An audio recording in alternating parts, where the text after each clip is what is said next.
What's going on, guys? It's Shinobi here, and we are back with another Fallout 76 video here. And today we're going to be talking about what is the best first star legendary mod to add to your weapons.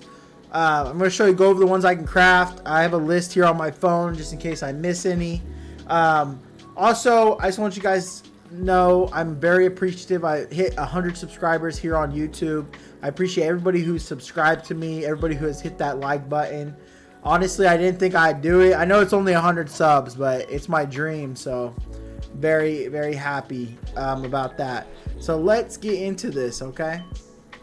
So first off, we're gonna go on my list on my phone because I don't want to miss any mods here, okay? First off, we have anti-armor. So anti-armor is probably going to be one of the better top tier first stars just because it's the best overall, in my opinion. I think if you don't know what to put on there, throw on anti-armor. Anti-armor is going to be perfect. You know, if you don't know what to put on there, just throw on anti-armor.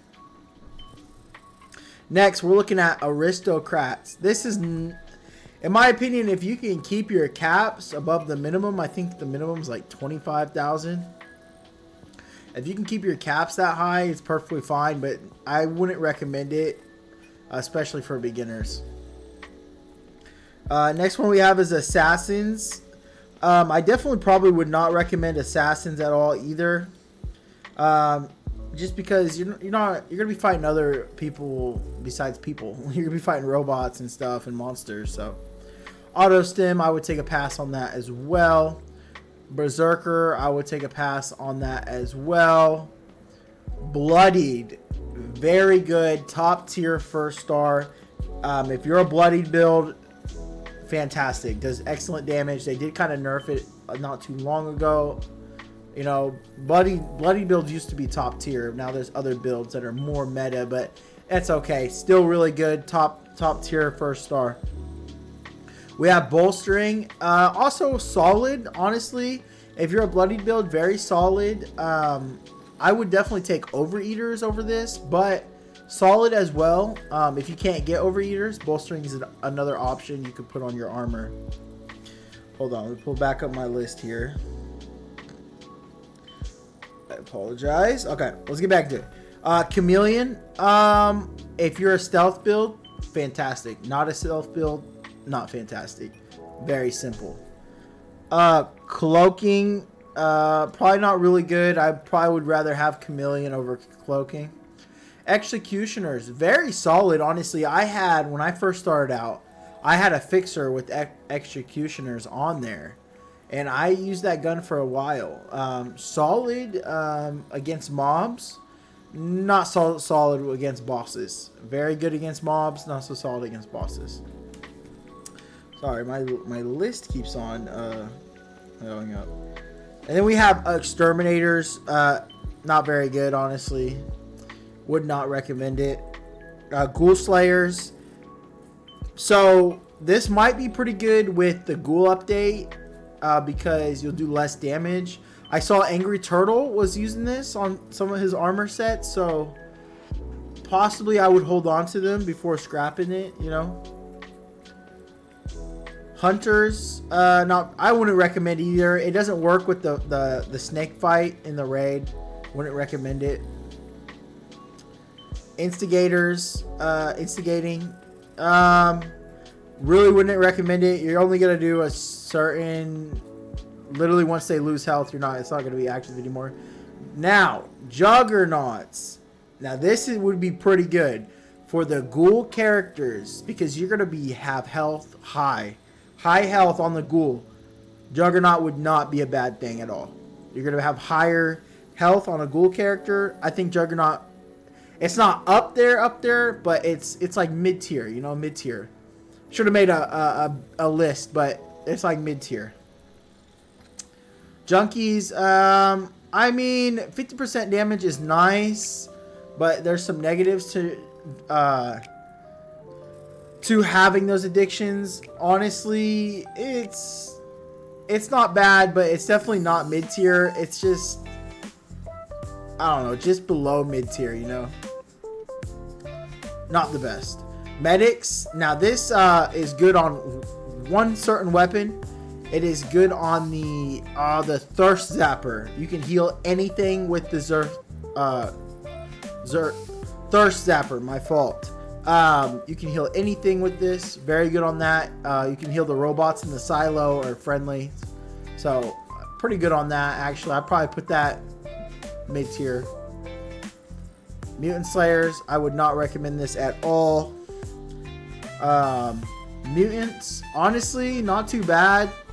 If you have nothing else and this is all you have, throw it on there. Make sure you have mutations. 25% damage is 25% damage.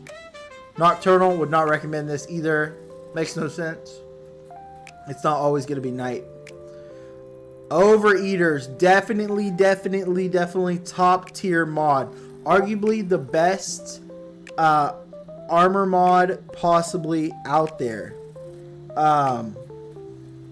Arguably, it is definitely the best power armor one. But as far as normal armor, I don't know. It's a toss-up between Overeaters and Unyielding. So we did miss some here. Let's go back here. We missed Gormans, which is the one that damage increased up to 24% based on your hunger meter. I would put that in the very B tier, solid. If you have nothing else, throw that on there. Not bad at all. Very easy to keep your thirst and hunger meter up. We also missed Furious here. I apologize, I missed these, but we missed Furious. Furious, honestly, has got to be top tier. It is up there with Bloodied and Anti-Armor since the new Onslaught mechanic. I would highly recommend you throw Furious on a ghoul build, or honestly, it would be good on a human build too. When I make my Ghoul Commando build, I'm going to be having Furious weapons on there. So I would recommend Furious. Got a huge buff in this past season. Now let me see. What else did we miss here? We went over Hunters. Okay. Sorry about this. Alright. I don't think we missed any more. Life Savings. This could be good in the raid, honestly. Life Savings, but you're taking up a slot over Overeaters or Unyielding. I mean, other than that, it's not really that good compared to those two. So I would not recommend Life Savings either. All right, I think we caught back up here. I apologize. Yes, and then we'll re-go over the top three, top four. Okay. So after Overeaters, we have Quad. Quad is up there as well, top 4 mod. I use Quad. For me personally, Quad is the best one. Now, other people have different opinions, but I love Quad, okay? I use Quad on my handmade, plasma rifle, and fixer. They're my main guns. So, Quad is definitely top tier. Regenerating. I would not recommend regenerating. It's just taking up a star. It's not worth it. Compared to other ones, Overeaters or Quad or Bloody, it's just not worth it, you know. Stalker. Stalker, not worth it either. Maybe in a sniper build, but I wouldn't recommend it either. We have Suppressors. Now, I have seen some suppressors power armor builds that go pretty well in defeat the first boss. I have not seen a build suppressors involved that in the new update. So I'm not too sure, but I will say the suppressors perk is pretty solid. So I really wouldn't recommend the box mod. You know what I mean? Troubleshooters. I would put Troubleshooters up there as well. Not up there as far as Overeaters or Unyielding, but solid because there's a lot of robot enemies. There's a lot of bosses that are involved with robots. You know, for instance, the first boss in the raid, the neurological warfare. So I would say up there too as well. Two-shot. Now, I actually have a lot of people that use two-shot. So I wouldn't put it up there, but it's just maybe above mid tier. Like if you had to put upper tier and mid tier, it's like right in the middle. You know what I mean? Just right in the middle. Vampires, very good as well. If you throw this on a holy fire, obviously it comes with it. You're not gonna die. If you throw it on a plasma flamer, not gonna die. I mean, it just helps your survivability chance. Pretty solid. I don't necessarily use vampire guns, but I have in the past. If you're starting out, vampires is a great way to not die if you don't have that good survivability, but I would recommend it. It's in the same spot probably as 2-shot in my opinion.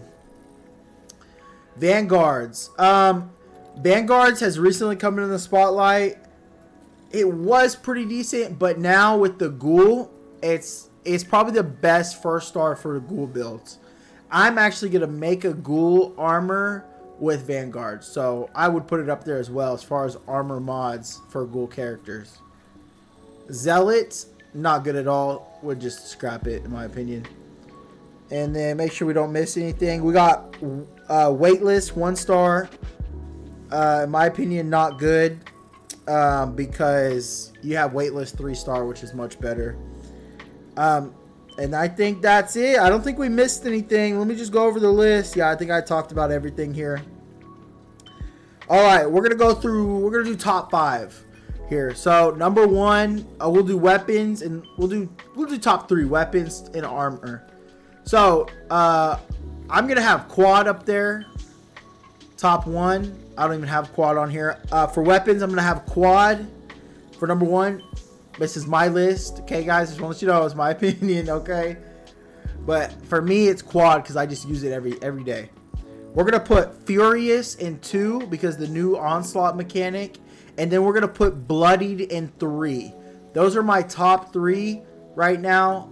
And then if I did 4, it would be anti-armor, and 5 would probably be... It would be a tie between 2-shot and vampires, honestly. Probably leaning more towards vampires, but those would be my top 5. Quad, Furious, Bloodied, and then anti-armor, and then probably 2-shot or vampires, okay? And then as far as armor, of course, I got to go with Overeaters. Second, I got to go with... Actually, scratch that. I gotta go with first star's Unyielding on normal armor. If you're power armor, Overeaters. And then if my second is probably gonna go with... I think Vanguard is gonna be really good for ghoul characters, so I'm gonna throw Vanguard in on the second.